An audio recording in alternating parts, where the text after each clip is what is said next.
Mayo experience. That Mayo experience. That Mayo experience. That Mayo experience. Experience. Welcome to another edition of the Dogger Pass Podcast, a special edition of the Dogger Pass Podcast, a COVID-19 edition of the Dogger Pass Podcast. Paul Shaughnessy, joined on the phone by Cody Saftic, as usual. Just kind of it's been such a whirlwind of craziness all around. We're talking private islands. We're talking Khabib stuck in Russia, like a bunch of fights like Greg Hardy and stuff like that. We're going to native reserves now. Like it's as they like to say in this time of day, it's a fluid situation, Cody Saftic. How are you doing during these times? Yeah, I think everybody's in the same boat, right? Everyone's trapped at home, and I see there's a lot of media members still doing their content and doing their shows and figuring out different ways to deliver a product. And so for us, yeah, we're definitely going to do a more in-depth show closer to the event where we'll fully break down the card. But it's just nice to get on the airways and talk about something. I know a lot of people just don't really have a whole lot to do. So if listening to a podcast style chat show, which obviously we're going to talk about the fights as your thing, then yeah, we're glad to bring it to you. But yeah, as far as I'm concerned, like I still get to do the horses in the morning, but yeah, it's just like a different world, you know, like you're still living in it. It's just everyone seems less trustworthy of each other. Like, yeah, I'll still go take a walk around the neighborhood, but you'll see people like eyeing you down. You see when, oh, there's a couple cars in the driveway, people are like, oh, what's going on there? Like, I don't know why everyone's so vigilant all of a sudden. It's like, let's just chill out, man. We're all human beings. But yeah, honestly, it could be worse. Like, I don't feel that bad. I feel more like the dude from The Big Lebowski than somebody who's a prisoner of his own home. Yeah, fair. I know what you mean. Yeah, it's like if you happen to sneeze in public right now, I saw like Mad Lab MMA tweeted about this. If you sneeze in public right now, it's like you just took a shit in the middle of the street. And it's kind of true. Like people would be mortified. And I guess, you know, of course, we don't know everybody's story. Some people could have elderly and immunocompromised people back at home and all that type of stuff. But, you know, everyone's trying to do it a day at a time. And I feel like the pointing fingers and all of that is probably not healthy for everybody. No, and touching up on Mad Lab's point, it's a great point, is that me, myself, I actually used to sneeze in public in order to cover up the fart. Now I'm actually farting in public to cover up the sneeze. You know what I mean? Roles are reversed. You got to watch yourself out there. You got to. But yeah, like it's just like the heightened sense of vigilantism, I guess. Like I don't know why people are calling the cops on each other because someone's at the park, but I do totally get that. The sooner that everyone just, I guess, adheres to the guidelines, the sooner we can get back to regular life, and everyone just wants to go back to regular life. So I do understand that. But yeah, it's amazing how 2 months ago our biggest problem is who makes a better chicken sandwich. Is it the chicken fillet or whatever the hell the restaurant's called? Or is it Popeye's chicken? Who makes a better chicken sandwich? Oh, the new lid from Tim Hortons? What a piece of shit. I'm going to go on Twitter and complain about it. And now it's just like, what about all that? None of that matters. So irrelevant. Well, now, so, if yeah, it's nice to get some normalcy. Now, if you're bragging about your favorite chicken sandwich, people are like, "Why are you having chicken sandwiches? Stay the fuck at home." Let's get off. Let's get off of this topic though, and on to all right. So, you can explain a little bit further to me. I'm not up to speed, I guess, on Lemoore, which is I believe where they hold Tachi Palace, if I'm correct. Oh yeah. So a venue that you are very, very familiar with. Yeah, tell the people about what's going on before we talk about Fight Island, which is both crazy and kind of awesome. Yeah, so we're definitely starting to jump into the realm of the movie world with some of these plans that are going into place, which, hey, by all means, I love it. You can get fights out to the airwaves. I'm all for it. But yeah, Lemoore, California, Tachi Palace fights. I mean, for anybody who's been following my career for a long time, like Tachi was my go-to. They'd have Thursday night shows. Their shows always live stream on SureDog. I mean, you can go on again. Who else was airing Thursday night fights? And I mean, good cards. And it would always be prospects from Southern California, guys that are just working their way up. I mean, yeah, UFC veterans like Cody Gibson and them would fight there. Joaquin Spirit Wolf, longtime fan favorite. Obviously, a lot of former WEC guys. It was a good organization for up and comers. You'd get some like AG veterans and you get some guys on their way up, but that's about as much as it was. But it was very, very, very fun fight. So, I mean, I was always a big fan of Tachi Palace fights. The biggest thing is that they operated on casino land, right? So it used to actually be Tachi, before it was before it was Tachi Palace fights, it was just Palace fights, and they would have them on the reserve. And then eventually it became Tachi Palace because of the casino change branding, Lemoore, California. And again, they don't go by the standard code of the California State Athletic Commission. They can use those guys, but if those guys say, hey, we're not in favor of this show, I mean, it's tribal law. And so my longtime girlfriend, Christina, we've been together 5 years. She's Native American, and she belongs to a band out in Nova Scotia. And so, like, she works at the Canadian Women's Native Resource Center in Toronto. So, like, I'm very familiar with Native law. And, yeah, no, you don't want them to have it, and they do. That's it. You know, like, it's their land. Like, we signed the treaty agreement. Like, if they want to go ahead with it, they're going to. And looking at it from their perspective, I mean, these bands are also trying to come up with ways to provide for their band members, right? A lot of these band members don't work anyways. And a lot of these people are, you know, they're stuck on the reserve. A lot of them are saying, hey, we don't want you to leave the reserve. So let Chief and Council know what you guys need. We'll bring the supplies to you. They're doing a great job trying to take care of their own people. But I mean, just like any group of people, it's like, we need income. The casino is currently closed. So, I mean, where can you get a little bit of income? Well, Dana and his crew roll into town. And by the way, I'm sure it wasn't just, let's go straight to Tachi. I'm sure they went to Oklahoma. Like, I'm sure they asked around a couple of the reserves that Kansas would have probably let them do it as well. Definitely Oklahoma, though. And then you settle on Tachi. The ironic part here is that every single Tachi Palace fight card that has ever happened has featured a couple American Kickboxing Academy prospects on it, right? If you take the I-5 North, it's a 2-hour and 45-minute drive from San Jose, California to Tachi. So Khabib ending up in Russia is the biggest kick in the balls. But we're getting an awesome replacement, so I'm looking at it on the positive side. Yeah.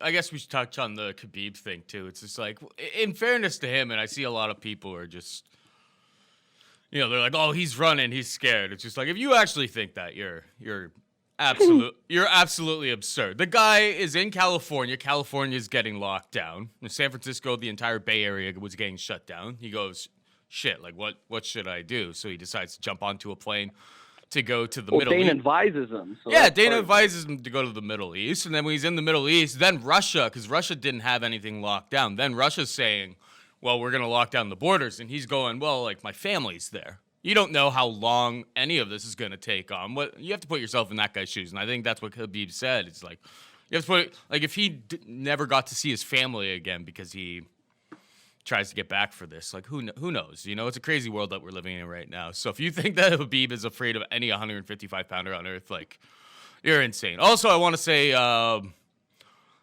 there's going to be people who have very, very hard stances on whether or not this card should go on. We're not going to be the guys, as we said with the Cage Warriors, that we're not going to be the guys to complain if things get pulled, if something gets in the way of it going on. But as long as there are fights to bet on, I will be betting on fights, and we will be here giving you advice on who we think you should bet on or who we are betting on for said fights. So I don't know. If you came here for like, oh my God, I can't believe the UFC is doing this, like, we're not the podcast for you.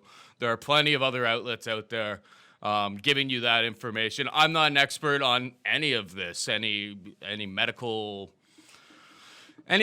stuff, how the virus spreads, you know, like I realized that it would be a lot safer for the fights to not go on, of course, but I'm not going to stand in the way of people who want to sign the dotted line and do this making money. So I guess I'm an eternal, sorry, I lost my train of thought there. You go. No. I mean, I hear what you're saying. It's just like, we're not the moral police on this. We can't really give our stance. But again, when I look at, say, if you want to go to Costco, right? So it's like, oh man, Costco is a big building. It's like, oh, how many people are in Costco? It's like, oh, well, they're trying to limit it. Normally there's 200-300 people in Costco, but they're limited to 100 people. It's like, well, man, how many people work in Costco? It's like 100 employees at any one time are in the building. So you mean to tell me there's a big building with 200 people in it walking around doing their business and it's not considered unsafe? It's like, no, because they're just going grabbing groceries and they're minding to themselves. It's like, okay, well, there's 200 people in this one singular building. And then on top of that, it'll be like groceries, by the way, six people here. Yeah. Groceries and combat sports are two different things, of course. Like, no, one is a lot more, essential for people to get by. We don't necessarily need this. We would like to have these fights. No, I'm not comparing them in that one's essential and that, yeah, of course, food's the number one necessity and one is a luxury. We want to watch people punch and kick each other in the face because we're sitting at home bored. Even if we weren't sitting at home bored, you and I would still like to watch it. But I mean, the world's trying to maybe put that extra bit of pressure on them to like, hey, get these fights going. We want someone to watch. I'm just saying that the risk is the same, right? It's the same thing with they're trying to get horse racing back going, and it's just like, hey man, maybe we should stop this. It's like, okay, you know what? Let's roll by the rules. But these horses are on training centers, right? And those training centers are deemed essential because it's agriculture. People got to go in and feed these horses. People got to go and race these horses. So I'm thinking about it the other day, and I'm like, man, let's look at First Line Training Center as an example, right? There's 125 horses on the ground. There is 85 to 100 grooms, drivers, trainers on the ground. These guys go in every day. They take the horse out. They harness it. They jog it around the track. They put it back in the stall. They give it a bath. They call it a day. How is that any different than I took my horse to the track, took it out, harnessed it up, raced around the track, gave it a bath, took it home? There's no difference, right? It's the perception of, well, you can't have more than 5 people together. It's the same thing with the fire ban. There's a fire ban in Ontario right now, right? They're saying, well, geez, you can't have a fire because what if the fire rages out of control and all of a sudden the firefighters get called? Well, they got to practice social distancing too. We can't have 4 or 5 cars on the road with all these people checking out this fire because now you're breaking the social distancing. Motherfucker, I've been having fires for 25 years in my backyard, and you're going to tell me it's going to rage out of control and burn something down? It's a precautionary measure. But at what point do you think the precautionary measure might not be justified? At what point is it a little too much? If you do it in this reserve in Lemoore, California, listen, I mean, again, I was just talking about how the Native Americans were worried about other people coming into the reserve and bringing it in. Well, now they're letting Dana and Show come in with, cameras and lights and fighters, and maybe money does talk. Maybe they're putting aside their morals because they're looking at this as a business agreement. But again, Dana knows if I go there and I get some people sick and this thing blows up, it's really going to be bad. However, if we go in there and, like they said, double the medical staff and test everybody and make it a small group of people, I don't understand why they've went with 12 fights on this card. I think you could have reduced it to 8 to 10 fights, especially if you're selling it as a pay-per-view. Who the fuck cares about the undercard, right? People are going to buy it for the 5-card pay-per-view, hopefully. I mean, there's another thing. Tough times right now. Are people going to spend $70 on this? I don't know. But yeah, you didn't have to say I need 24 fighters on the card. You could have gone with a little bit less and just kind of, minimize some of that risk. But again, I'm not the medical professional, just like you alluded to. So who am I to sit here and give like an accurate opinion? This is my opinion. Well, let's get into the actual fight. So we don't have to talk about any of that stuff anymore. We can pretend there's some normalcy here. So we've got Justin Gaethje stepping up and in, taking on Tony Ferguson in the main event. Obviously, Ferguson was getting ready for Khabib. He's been training for this fight forever, it seems. Gaethje, we don't really know what he was doing, kind of coming off the couch. There is an interview of him saying that he didn't really know if he would take the fight if he was given the opportunity. So that kind of leads me to believe that the guy's in really not much shape. He's actually, another interview that he had, he was saying that he's got about 16 minutes of fury. 16 to 20 minutes of fury. So he basically said that he is concerned, if this gets into like round 4, round 5, he is concerned about competing against Ferguson, who has shown no ability to tire whatsoever. Initial thoughts on this here? Yeah, and initial thoughts is I got to go with Tony Ferguson, being that this is a very strange card, because normally when we break down cards, it's like we're always talking about this guy had a camp switch, and this guy, oh geez, it looks like he was on vacation 3 weeks ago, and then this guy, oh geez, it looks like you can go by their social media and get a grasp of like how good's training camp been going. Now it's you have no idea, Paul, no idea. You have no idea. Like in Gaethje's case, like you alluded to, at least he's gone on record to been like, I wasn't doing much. But even when he says, no, I'm still going to the gym. I've got Trevor Whitman, I've got one of my striking coaches, and I've got Drew Dober. That's it. So he's effectively training with one single guy, Drew Dober. Drew Dober's he's a hellraiser. Drew Dober is nothing like Tony Ferguson.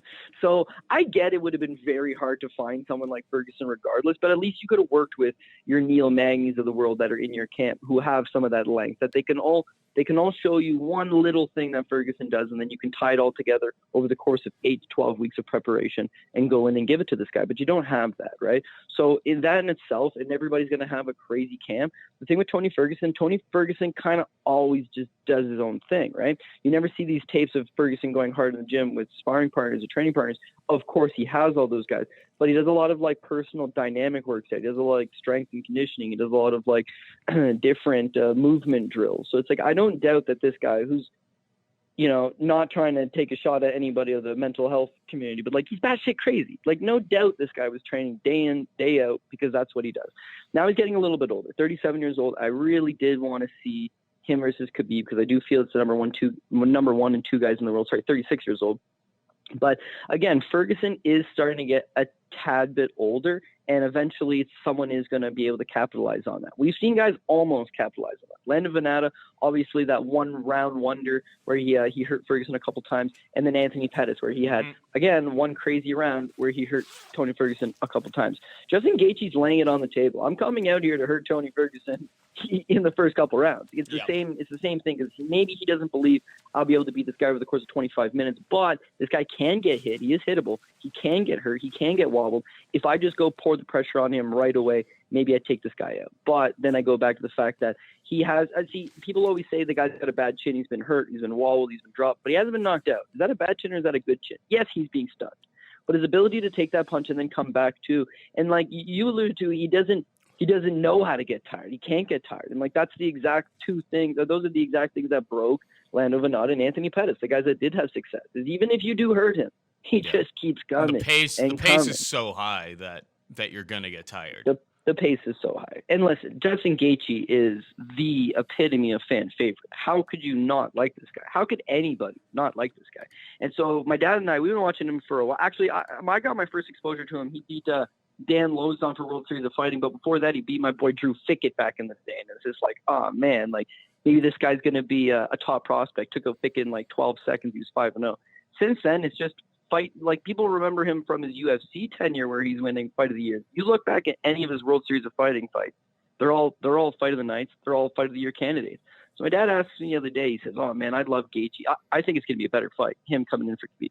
I says, I don't know. Everyone wanted the Khabib fight, but you're right. Khabib is ultra entertaining 80% of the time. And then the other 20% of the time, he's so dominant. You don't get the greatest fight. Gaethje is entertaining 100% of the time. Oh, every time. Tony Ferguson is exciting 100% of the time. So would you want a pure exciting guy versus a mostly exciting guy? Two pure exciting guys. So my dad poses the question. He says, oh, geez, I don't remember Gaethje's loss. He's not a hardcore fan. Obviously, he says, I don't remember Gaethje's losses. Who are the two guys to beat him? I said, Eddie Alvarez, Justin Poirier. He says, oh, I remember. Those are both Fight of the Year, weren't they? I said, yeah. He says, how did he lose those? Both times. It's a pressure game, right? He comes at you with everything. Mm-hmm. You come him with everything. The guys that can't stand up to what he's delivering, they fold over. The guys that are able to withstand Justin Gaethje's pace and then bring it back and then some, he always, I don't want to say it falls apart. I don't want to say the wheels falls off. It's just the pace is so hectic. Mm-hmm. No human being, no mortal man can withstand that, and he's fallen over. Now, it's important to note Eddie Alvarez takes him out late in the third. He's just too tired. He topples over. Well, knocked out, obviously, but he's so tired he topples over. Justin Poirier gets him in the fourth round. He's so tired he topples over. And that 3-fight winning streak, which has got him back in everybody's mind again. Vic, first-round knockout. Barbosa, first-round knockout. Cerrone, first-round knockout. So, again, the blueprint is there on Gaethje. He's going to try to put that pressure on you. He's going to try to take you out quick. He's going to have opportunities to do that to Ferguson because we have seen Ferguson get caught early in some fights before, yes. But I do truly believe that it's going to play out longer. It's going to go Ferguson, maybe gets caught early, but keeps chugging forward, keeps, just using that speed advantage, using that length advantage, touching this guy up. And then eventually we're going to see the fact that, geez, one guy hasn't been training for 12 weeks. One guy's been training for like 3 straight years getting ready for this opportunity. Like he's in the best shape he could possibly be. And we've seen him, a fighter who, with Ferguson, the thing is like, since that RDA fight in Mexico City at 10,000 feet altitude, like you can never doubt this guy's cardio in any situation ever. Like that guy, that was the most impressive display of cardio I've ever seen from two guys. Yeah, I mean, when you consider that it's a mile high in the air and he threw 200 significant strikes, like it was crazy. Yeah, and I remember Rafael Dos Anjos, who hadn't really shown to have cardio issues at the time, It's pace for pace the first 2-3 rounds. What secures that for Tony Ferguson? It's like the last 2 rounds, Ferguson's not even breathing heavy, and Rafael dos Anjos, who has a lot of 5-round title experience, is starting to get a little bit tired. So, yeah, I think we all give that advantage to Tony Ferguson. I want to touch back on what you had mentioned earlier about the Khabib thing. A lot of people ripping on Khabib, saying, oh, you know what, I can't believe he's running from this fight. And you made mention of the fact that, you know, hey, it could be a family thing. This guy's got to see his family. He's got wife, he's got kids, he's got, you know, he's his father, who seems to be his mentor and his idol. I mean, he's an older person. Like, wouldn't you rather want to be with your elder family members instead of training all by yourself in isolation in America? Like, I totally get it. I look at it more, even though that's probably the reason, I look at it more on like a business side of things, right? If you're Khabib and you are the greatest, in my opinion, he is the greatest fighter to ever compete in mixed martial arts. He's got an undefeated professional record. He's passed virtually every test in flying colors. He is the man. He's better than John Jones. He's better than George St. Pierre. He's better than Cain Velasquez. He's better than anybody else you could come up with for who's the greatest of all time. He's the greatest of all time, right? And this guy is used to getting championship treatment. He gets 12 weeks of camp. He gets all the best training partners. He's got Islam Makhachev with him. He's got all of his Russian crew down there. He's got a host of American guys that are pushing him to get him ready. It's all eyes on Khabib. He gets ready for these fights. Now you're going to tell this guy, hey, listen, you're the champ. I'm going to cut your training camp. All these guys, they can't come in and train with you. And you know what? We're still going to fight. It's in New York, but things are going to be different. And he accepts. Then you say, you know what, champ? Not going to be in New York anymore. It's going to be in Las Vegas. And he accepts. Then you tell him, geez, you know what? Not going to be in Las Vegas anymore. Probably going to be in Abu Dhabi. And still he accepts and goes to Russia. And then you tell him, oh, geez, not going to be in Abu Dhabi. Don't know where it's happening. Keep training. He's not a journeyman. He's not a guy that needs a paycheck. He's got a legacy. He's undefeated. Why would anybody in their right mind take a fight with these kind of circumstances when you're him? You don't have to. Other people have to. You don't have to. So yep. I completely agree with him saying, I'm not taking this. Now you flip side to that to Justin Gaethje. Justin Gaethje has been chomping at the bit for a title fight for how long? He's been begging. And he's clearly the guy that deserves one. But because this Ferguson and Khabib fight kept getting canceled and then rebooked, and then Khabib fought somebody else, and then him and Ferguson gets rebooked, Gaethje's just sitting in the wing. He's chomping at the bit. He's not getting the $1 million payday. He wants this. He wants this bad. No doubt he's motivated. It's that if he had been motivated for 10 weeks, we would get an optimal version of Justin Gaethje. And because he clearly, listen, Tony Ferguson relies on his wrestling a lot as well. He's not taking Justin Gaethje down. So now we got striker versus striker. Well, Gaethje has more power. Gaethje's got, I would want to say, a better chin. And he's got his leg kicks. Tony Ferguson's got a bad knee. Like, there's a lot of variables for Gaethje. When he was plus 175 when he opened at, it's like, that's where the poke. I see money coming in on him now. The price is coming down. And now I'm dropping to reality of, like, this is not insurmountable, but, like, this is a hell of a task to present for somebody. And he's taking it because he is a live-action fighter. This is what he does. This guy, the day that Justin Gaethje dies, hopefully it's not an MMA case, the day this guy dies, he's not going to heaven, man. He's going straight to Valhalla because, I mean, he earned a fucking seat at the table. Like, he is war. He's not turning down this opportunity, but that could also be his detriment here, right? Mm-hmm. Yeah, I think at the end of the day, if you like Gaethje, you might as well. I see plus 230 out there by knockout. I don't see him winning a 5-round fight.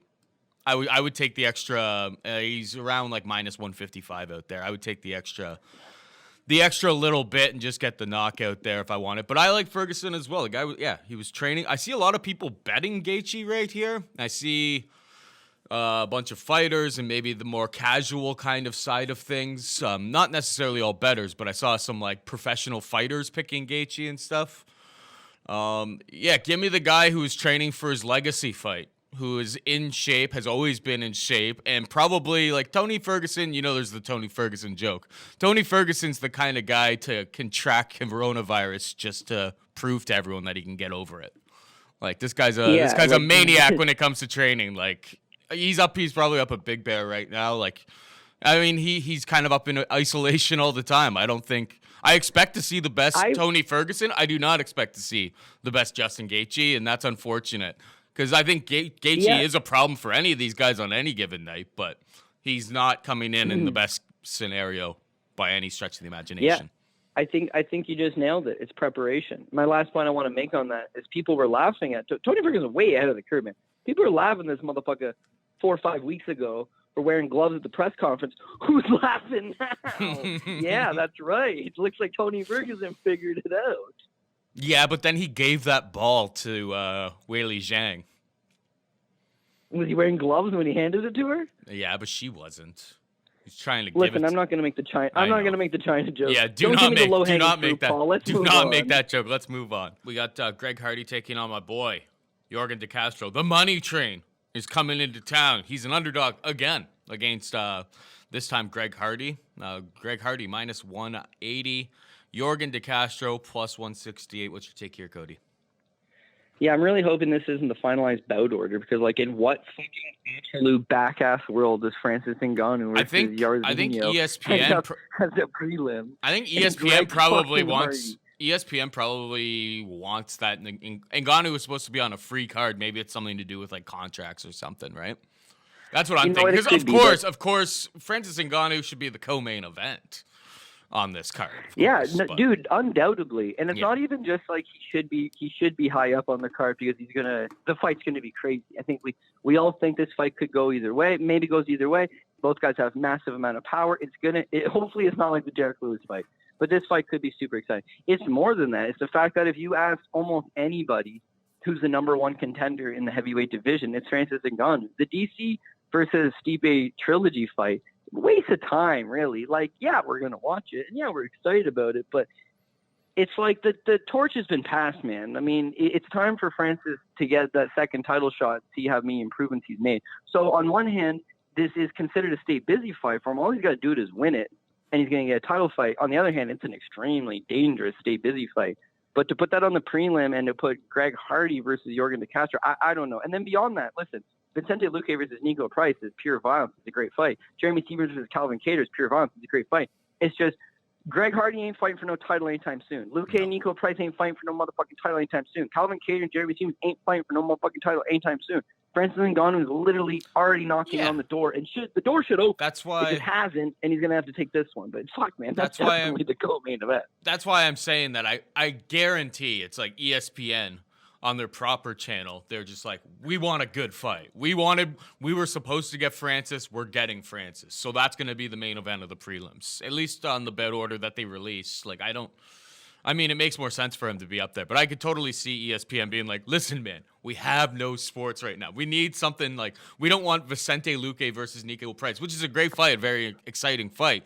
They're like, we don't want to be putting that, when they're doing all their promos and stuff for this event. They don't want to be pumping up that. They would rather have Francis Ngannou, the big, terrifying man, taking on the guy with the death touch. But yeah, back. No doubt about it. But it is a talented card the whole way up and down. So you would think that they would be happy to take some of these other fights. Like if you give me Jacare versus Uriah Hall as the featured prelim, I think that's a fucking awesome fight. But again, yeah, you're right, and you're definitely right because UFC, when they signed that deal with ESPN, they put in the contract that they have to deliver no less than 42 events to ESPN, or they don't cap their bonus, right? And the bonus is $750 million. Like, that's not the bonus, that's the full payout of the contract if they hit the 42 events. And the UFC holding 42 events is like as sure as a given as the sun rising tomorrow. Only this pandemic, nobody fucking saw this coming. Of course. That's the only possible way the UFC doesn't stage 42 events for ESPN. So Dayton is buying a fucking oh. private island. Yeah, of course. Now it's like, well, they're renting the private island. Of course, you know what I mean. You know what, dude? The show has to go on. And it's not like, man, these fighters got to eat. It's like, I got to hit this targeted bonus.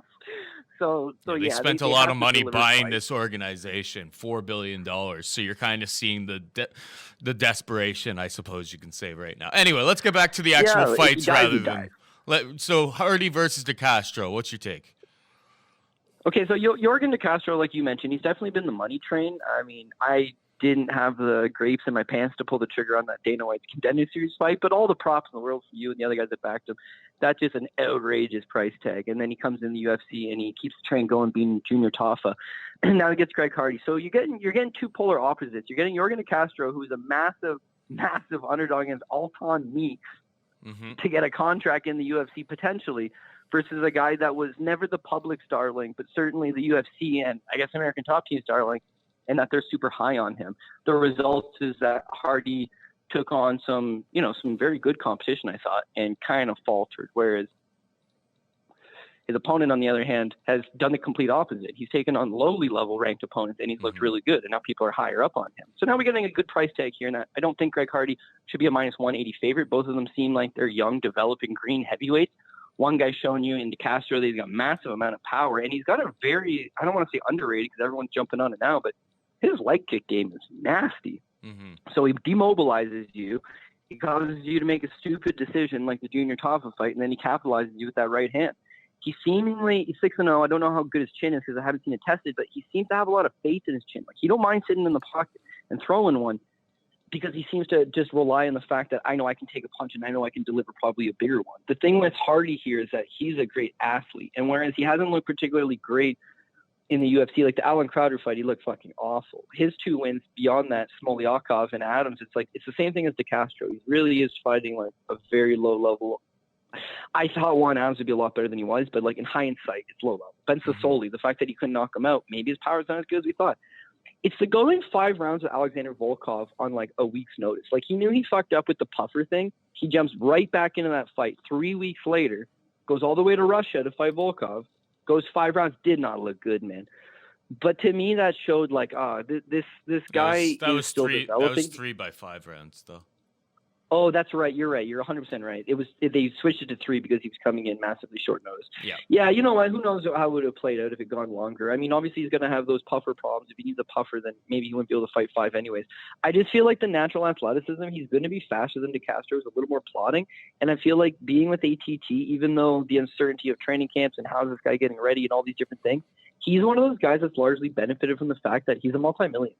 So he has a home gym. He has aides that are coming down. He has people, trading partners that are willing to set aside because he's kind of more of a he's like more of an object, right? It's like, man, there's money to be made here. This guy has funds.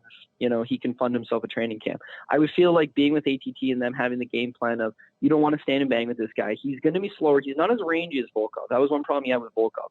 The Crowder fight, I don't know if that'll happen. It's just like he thought he was going to knock Crowder out. When he hit him with a few shots, he didn't go out. Shit went sideways for him. He got himself DQ'd. But again, I feel like even though he's not the youngest guy because he's, completed a full career of professional football, at 31 years old, given how little experience he has, only 8 professional fights, one's got to think that this guy's not just completely a busted prospect just yet. He's an absolute specimen, weighs in at 265. That's him cutting 265. He's 6'5" with an 80-inch reach, and he moves like the wind. So he's got all of that. Now he needs to add the I'm a legitimate fighter aspect to his game. And I feel like he is slowly, but he's moving in that direction. Castro is a fighter. We know that. It's the natural athleticism part that he struggles with. And that's not something I don't think he's going to be able to he's not going to be able to bridge that gap. You don't suddenly just become a great athlete. So, you know what? I don't love the price tag. I really don't. And I'd love to just ride that Yorgan De Castro money train one more time. But I got a feeling that this isn't the most exciting fight out there. De Castro doesn't land that big haymaker in the first few rounds. And it's going to be Greg Hardy fighting a smart game plan, staying on the outside, using that length, just touching this guy up and cruising to a decision. Yeah, I can see what you're saying there. I think the biggest misconception about Hardy, and you didn't say it, I'm saying like out there, the biggest misconception about him is that that all of his fights are going to be like first round smash jobs. No, I don't think so at all. As you were talking about, he's a guy who has very, very good cardio and mobility for a heavyweight. We saw that in the Volkov fight. The fact that he was able to fight against a bit of a longer fighter like that. And then all of his other ones, he kind of takes his time. I know like the early Dana White Contender Series fights, he just went in there because the level of competition was so low, he was able to just run right through those guys. But as we get a little bit higher up, it seems to be he wants to be a guy who's fighting at range, and then he'll close the show if he thinks he's got you hurt. I do think he could probably keep Yorgan on the outside. I would never, ever, ever lay minus 180 on Greg Hardy in this spot. Haven't decided yet if I'm going to continue betting on Yorgan. I bet on him every single time, and he's came through for me. So I may be a little bit biased, but if I'm going to end up anywhere here, it's going to be on the underdog. I just think he is the better striker, a little bit more refined at this stage in his career. I don't know about his gas tank and all of that, but he definitely has the more cleaner knockout ability. That's for sure. I just don't know if Greg Hardy, I think, has proven that he's able to take some punishment. Interesting fight all around, but it'll be dog or pass for me at least a week out. We're gonna have a more formal show next week where we can go through a bunch of more things in detail. Let's jump down. Let's rifle through some of these ones here. We'll Anybody? do a second show. What's that? I said, we can pass right through because we're gonna do a second show. Anyway. Yeah, we're gonna get a lot more deep into all of these, but like Ngannou versus Rozenstruik. Listen, Frankie Murder's my boy, so if you think I'm gonna sit here and tell you that Rozenstruik has even a chance in this fight, you got another thing coming. What about the death touch, Paul? The death touch. I mean, I faded him. I had a massive parlay that he ended up breaking my goddamn heart that day with Overeem at the end. And I was just like, you know what? We're so hot right now. I didn't even, and I was just like counting the money basically right up into the moment that his face exploded. That is obviously worrisome. If he hits somebody and your face explodes like that, that is problematic. But it was literally like he was 2 seconds away from losing that fight against Alistair Overeem, a guy who Francis Ngannou sent that guy's head into the moon. Rozenstruik's never lost before. Yeah. Well, he's never fought Francis Ngannou before. You know they both got the death touch, but Frankie Murder is a whole different specimen, and I think losing to Stipe, coming to grips with some of those things like he did in the Lewis fight, where it's just like building his confidence back. Laying minus 260 on a heavyweight is, of course, the major issue here, and I wouldn't be surprised to see Francis just box him up from the outside and win by decision. Like I think that's in the arsenal for this guy. But yeah, it'll be a cold day in Missouri before I ever pick against my boy Francis Ngannou. What about you? Yeah, I guess the worry just comes back to the Derek Lewis fight. Is that Lewis was I want to say the first guy that presented the real power threat. I mean, he'd already beaten Alistair Overeem, but really, when you think about it, there was something to worry about Lewis. Like, man, he's just going to stand there, wait for you to come to him, and just throw a big old haymaker. And for whatever reason, Francis didn't want to pull the trigger at all. Yeah, the Curtis Blades fight, the Cain Velasquez fight, the Junior Dos Santos fight, they're all first-round knockouts. And by the way, it's not even just he's knocking these guys out in the first round. These guys aren't shot, man. Curtis Blades is a future title contender. Cain Velasquez blew out his knee. I get it, but it was the punch that blew out his knee. And he's still considered one of the greatest of all time. And Junior is a gatekeeper at this point, but he's a very solid gatekeeper. He buzzsaws through these people. So, yeah, on that sense, he's back. But we don't know if he goes in there, he's watched the tape. You know, his coaching staff has told him, watch out for this right hand, watch out for the death touch, watch out for this big power. That he doesn't get in there and think, I'm going to box him on the outside. And listen, you know, you talked about the last fight with Greg Hardy mentioning a lot of people were talking about it's bang or bust. This guy's got to knock you out. Francis, I feel like a lot of people say the same thing. This guy's got to knock you out. Like I don't think that's the case. I think it's just like you're saying. He could just box him up from the outside, not take the risks, but he is a better technical boxer. Mm-hmm. And I feel like that being, he's more mobile, he's a faster fighter. He stays on the outside, uses his jab, sets up that right hand, uses the right hand to kind of scare him into also, because here's the thing with Rozenstruik. It's not like he's a straight killer as well. Like, he is not above also getting gun shine staring at you. The Alistair Overeem fight, even though I had a 2-2 going into the fifth and thought Overeem was going to lose regardless, everybody had it 3-1.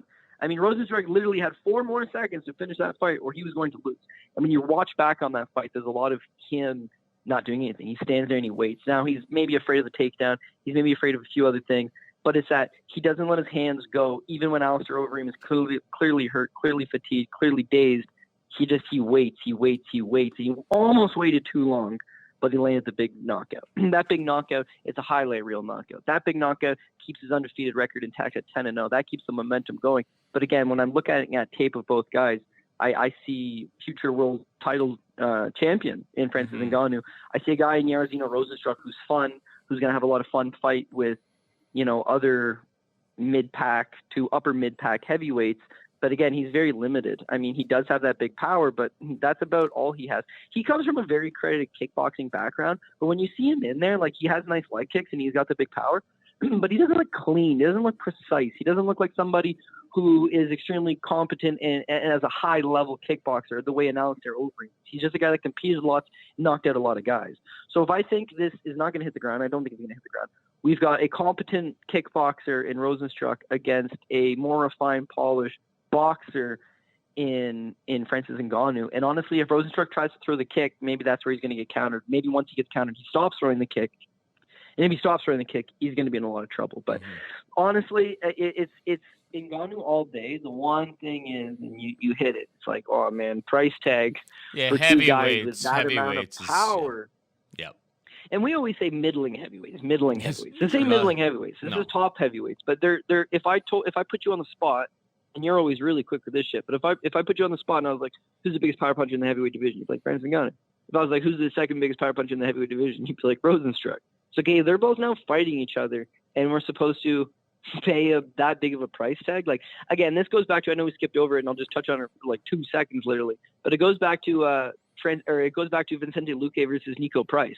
Vicente Luque is a far better fighter in almost every aspect of it. But you don't want to pay $260 on a guy who is hittable and can get hurt, taking on a guy who, for whatever reason, it's like he too embodies the touch of death. The difference is Rozenstruik is a heavy 265-pound heavyweight, and Nico Price is a welterweight white boy, and he fucking hits very, very hard. And that becomes the issue, is that if you're looking to just tail a dog who's got an outrageous price on him, that's got, he's got some goods, he's got an ability to win this fight, then it is Nico. When I look at the tapes, though, it doesn't even seem like it'll be competitive.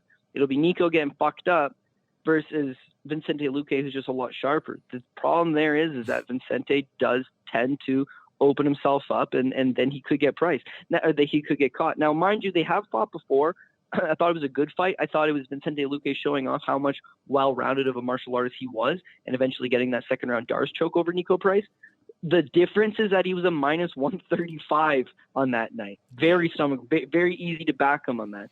Now you're looking at him in this spot, and it's like, okay, man, I don't want to end up paying a price tag, which is probably going to end up going a little higher than its current standing, which is just to see what refreshed at, is 245 Luque. So it's like, man, he's over 100 points different from the last time. And giving all of these different circumstances, given all the training camp and the, is this card happening? Is this card not happening?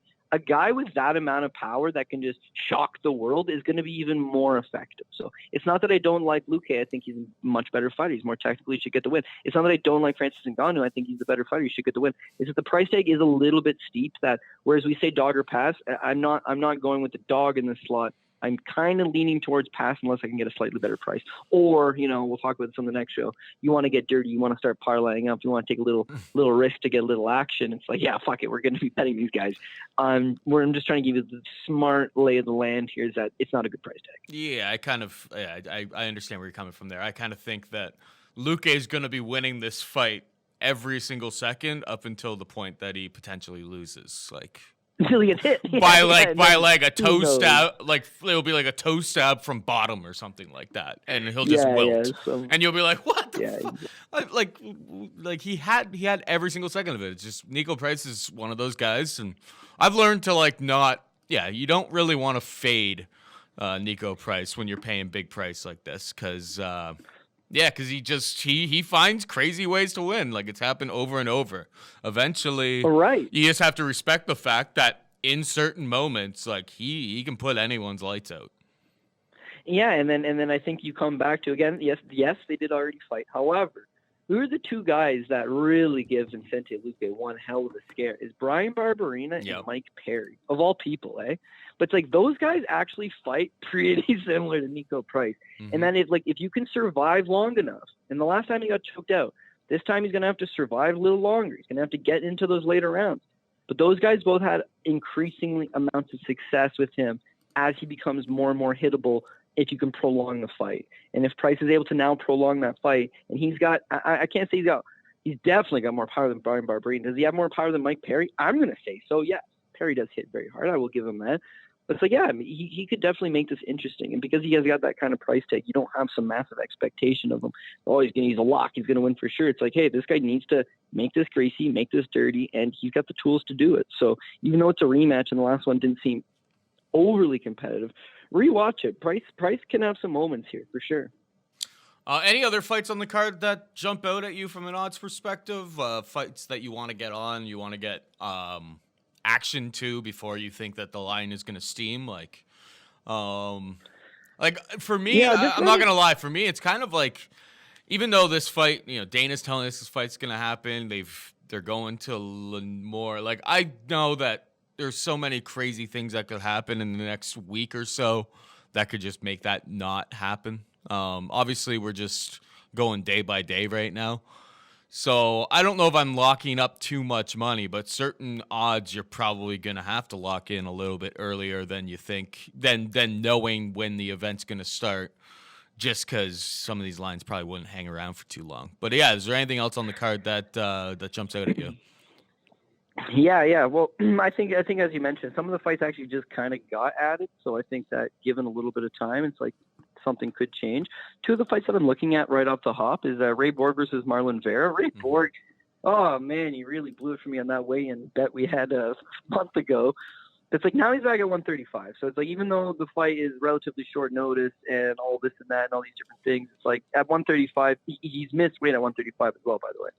He should be a little bit better. We've seen him compete at 135 before. It didn't look great, but also he's still got the takedowns. He's still strong. It's that he's not that like chain wrestler guy that just goes as much. A little bit different version of the flyweight version of Ray Borg. But like, what is the flyweight version of Ray Borg? Have we seen it? Motherfucker never makes weight anyway. So it's like, who knows? He's the 127.4 pound fucking king of the world, right? But here's the thing with Marlon Vera. Marlon Vera is making a lot of improvements. Marlon Vera's takedown defense is practically non-existent. And this is a guy that works a lot on his wrestling. But what happens is he gets taken down fucking all the time. And because he's fighting such low-level guys, he throws up submissions and he's submitting them. Ray Borg ain't here to get submitted, man. He's got nasty top control. That's the big problem here, is that he can be had right now at minus 130 against Marlon Vera. So it's a near even money fight. Yes, he is the favorite, but it's a pretty well-matched fight in that regard in terms of the line. And I just see it playing out very straightforward. Ray Borg goes in. They're going to exchange a little bit on the feet. Vera does not have the power to stop Borg. And Borg's eventually just going to come in, get a hold of him, peel him to the ground. The last fight, again, he misses weight, and everyone's talking about, his opponent. He's a little tank, and he's got great submissions. It's like, dude, it wasn't even competitive. Is Borg at his best? Very, very strong. Now, I know he's going up to 135, but they're not giving him a strong 135er. They're giving him a rangy 135er. And I think those are the guys he's going to have his most success against. The funny thing about it is that it opened up at like minus 155, minus 175 in a bunch of books. And action has actually been coming in on Marlon Vera, surprisingly enough. I guess due to the crisis, I think that may be the mentality of people. The crisis situation, this is the guy who, he's put up with a whole bunch of shit. I'm not going to take any shots there. I don't know. Action seems to be coming in on Vera, but yeah, I like Borg as well. I think his style just fits like a glove in this type of in this fight specifically. Yeah, I absolutely think that it's his style that's going to be the big thing. The other thing is that sometimes I give it a little too much credit. Maybe it's not a real point, but it's something that I always keep in mind, is that Ray Borg has had all those cancellations. He's had the weight cutting issues. He's had the family issues with, his son having medical problems. He's had, a motherfucking dolly went through a window, cut him, pulled him out of a fight. Like, he's had definitely a rough stretch over the last couple of years. But Ali Abdelaziz has put his name on him and said, "Yeah, I'm with Borg, and this kid's a talented kid, and he's going to get back on top of the world, and I'm committed to doing whatever possible to facilitating that." When you look at some of the fights that he's been getting booked, it's like, it looks like they are trying to do Borg a favor. They're giving him good fights. They're paying him well. They're giving him opportunity. Borg's not the kind of guy, because he has the weight cutting issues and all that, he's not the kind of guy that just jumps off the couch and takes a fight on 2 weeks' notice. It's Ali got him this fight. And so he's got the information that we don't. He would know Borg's in good shape. He would know Borg's ready to go. He would know that this is a favorable matchup for Borg. Otherwise, he's not going to risk his client. I mean, he's making money off this guy, but also it's like he's looking out for him. And then you go back to Marlon Vera, right? Marlon Vera's had the extreme fortunate. Look at his 5-fight winning streak, right? Uji Buren cut. Guido Canetti, cut. Frankie Saenz, cut. Noeline Hernandez, cut. And Andre Ugel should be cut. But fucking Rob Jonathan Martinez his last time out, and so now he's still got a job. None of those guys are even remotely near the level of Ray Borg, both talent-wise, but beyond that, none of those guys are even on Ray Borg's level skill-wise. Like, Woody Burns, a striker, had him in some fucking tough spots. Guido Canetti had him in some tough spots.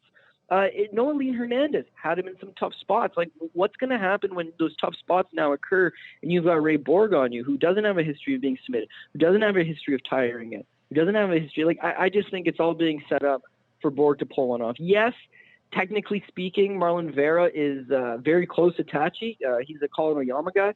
So, I mean, they've always got guys on the card, but that's not going to matter. There's no hometown advantage here, I don't think. And I don't think that the travel for Borg coming from New Mexico going to California is going to somehow zap him. So he's definitely one at minus 130 I'm looking at. I just want to touch on another point you made really quick there about how the line actually opened a lot better for Borg, not better for us, but it opened at 55 for Borg. We're getting a better price now, but money's actually been coming in the other way. I almost feel like that's a case of these fights got added late, and so the line was still easy to maneuver, and people were just taking that shot on the dog, saying, you know what, I don't think this is an appropriate price tag. When Michael Johnson got announced against Kama Worthy, Michael Johnson should absolutely run right through this guy. Yes, Michael Johnson has looked absolutely abysmal as of late, has not looked like the same guy, and you can't just write off Kama Worthy and say, hey, Michael Johnson's back.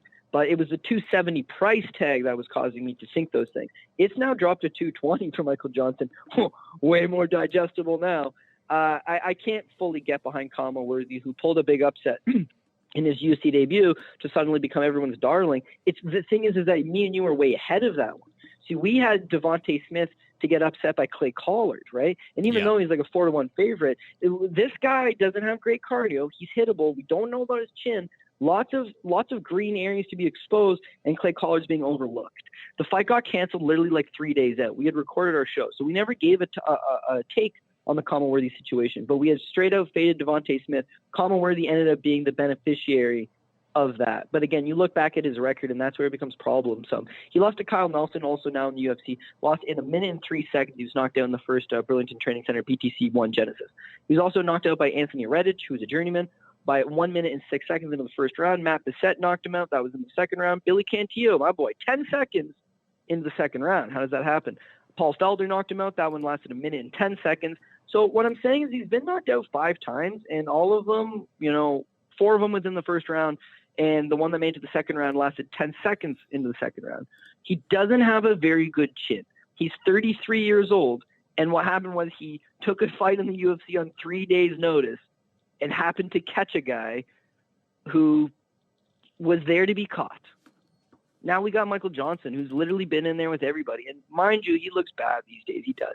The big power that put him on the map, being able to touch guys and fold them over. Hey, only guy to land a clean punch on Khabib. This guy rocked Justin Gaethje. The power is there. The knockout was, he knocked out Dustin Poirier. It was like fucking a hot knife through butter, man. It was like, holy shit. Then he goes to 45. He lost the power. Now he's back at 55, and like the power ain't there. It's that I'm not looking at him as, he's 2-5 in his last 7 fights. It's like, man, he beat Stevie Ray. I don't know why he lost the majority decisions. He beat Stevie Ray. It was his shit ground game cost him in the second round, in the third round, and he should have been up 2 anyways. But we know Michael Johnson doesn't have a great ground game, and then there's where I think he takes out Kama Worthy. He's like, Kama Worthy is known as a banger as well. He's not known for this particularly good ground game. We talk about Michael Johnson getting a little bit older at 33. Kama Worthy is also 33. These guys aren't mirror images of each other. It's like Michael Johnson is just more talented. He's a better wrestler, better striker, better cardio, better experience, fought at the highest level, fought the best guys. I just mentioned he fought Khabib, he fought Justin Poirier. He's fought absolutely the best guys in the world, Justin Gaethje, all title challengers, former champions. He fought Nate Diaz, fought Beneil Dariush, absolutely smashed Edson Barbosa. Like, we're talking about him fighting those guys, and now he's fighting Kama Worthy, and money's coming in on Worthy. Great, because I didn't want to bet Johnson at 270 in case he is all the way shot. There's a possibility Saturday or come fight time, whenever the hell this thing actually goes down. Hopefully it does go down. Come fight day, we're really going to know. Johnson's 19-50. This is the end of the road. He just lost to Stevie Ray, who was also near the end of the road. This is a pink slip fight for Michael Johnson. It's either this or Bellator, and we all know he wants to be here. But I think that's going to cause him to show up, and they've given him a very appropriate opponent for him in order to come in and do that. And then I haven't done a Gracie theory in a while, so fuck it, let's do Gracie theory here. Yeah, so Michael Johnson was initially preparing to fight Evan Dunham, right? That was going to be on ESPN plus 31. So, okay. I mean, he's had a full training camp, and he was training to take on a better guy than Worthy. So just know right off the bat, it's like, okay, Michael Johnson is not going to show up in shit shape. Here's where the Gracie theory comes into place, is that Worthy is also not on short notice. He was initially in, on this card, 249, to take on Othman Azatar. Othman Azatar is the fella from Morocco, who is all the way fucking set up with the UFC. They gave him Timu Pakalin off a 2-year layoff in his debut. He smoked right through. He is such a big, famous figure over there. The president, the Prince of Morocco, loves this guy and his brother. He was coming in, and they were giving him the absolute perfect opponent. Now, if you've ever watched Azatar, he is just power personified in the first round. He just goes out and blasts you in the first round. They matched him up with Worthy, whose one problem has happened to be he tends to get blasted out early in the first round. Yep. He was being set up to come in and lose. Yep. And because Azatar couldn't get the visa, they decided, you know what, fuck it. Johnson needs to win too. Azatar was training with Khabib, and then when these things started to ramp up, he knew that he would. He basically wanted to go home as well, just in case he wasn't able to get back home. So he kind of left with around, or maybe, I think he left like a couple days before Khabib and his crew left. But yeah, I was on his Instagram, and it looked like he had left like on like the 12th or 13th and headed back home because obviously everything was going nutso. Kama Worthy was in place for a squash match essentially. So now Michael Johnson's coming in to get a little taste of that squash match. Well, that's the thought process here. Is like now Michael Johnson steps in, and he steps in at 270 because oddsmaker, just like you and I are talking about right now. Fuck, Johnson inherits the squash match. Here you go. But now it's the bettors that say, Johnson hasn't looked good in a long time. He just lost to Stevie Ray. Fuck, man, he didn't look good in that last round against Stevie Ray.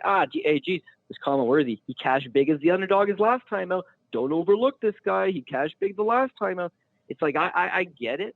But like, he cashed big because he caught Devontae Smith, right? Whereas you've got Michael Johnson, who's like gone around as Nicky Holtzkin, you know, like he's held his own against the absolute best guys in the world, both in the octagon and in the gym. And he still continues to train with guys on this card, such as Vicente Luque. Like, he's going to be in good shape. He's going to be ready to roll.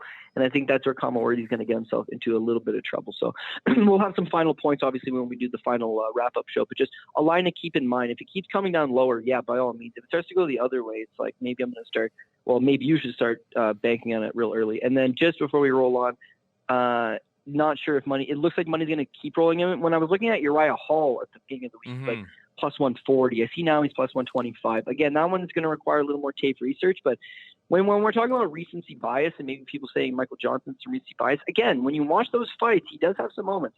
I'm not seeing the moments with Jacare. That's where I think he is almost completely blown to bits. He didn't look good against Weidman before getting that third round finish.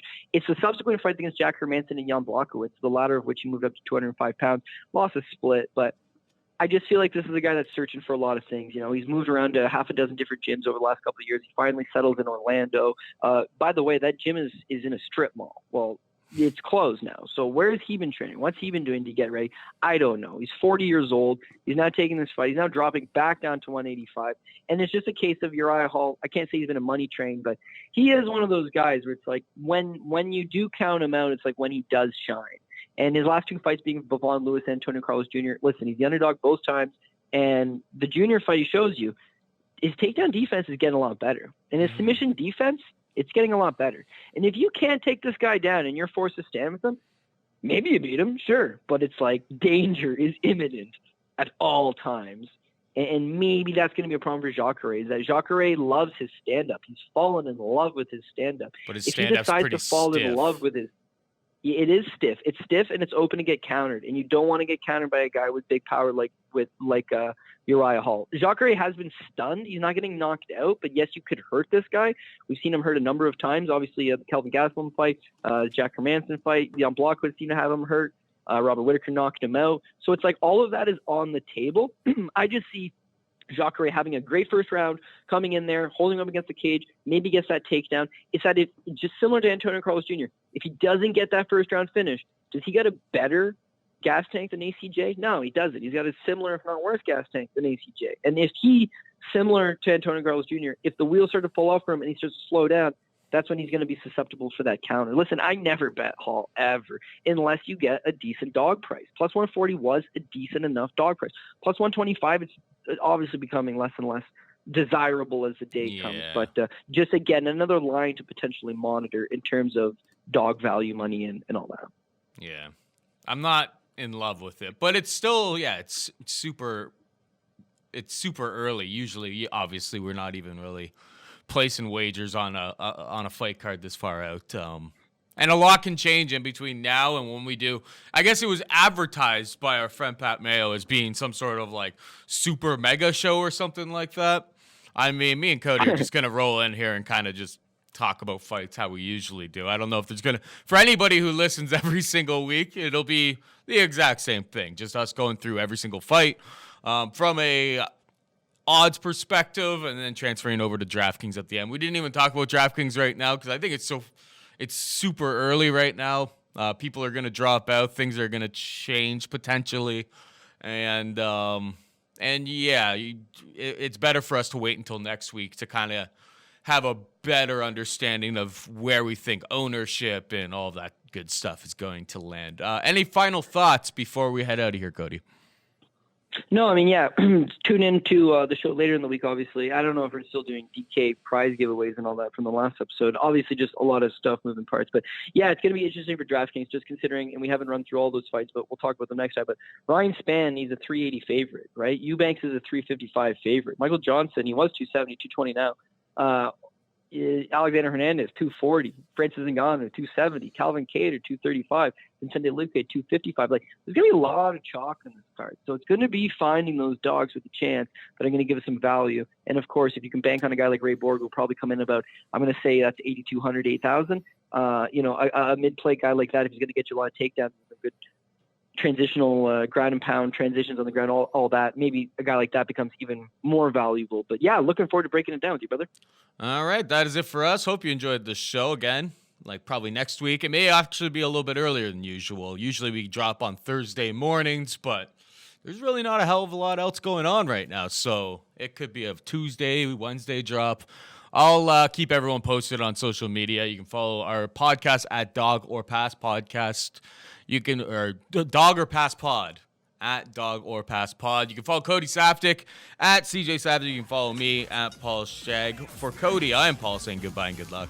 Mayo experience! Experience!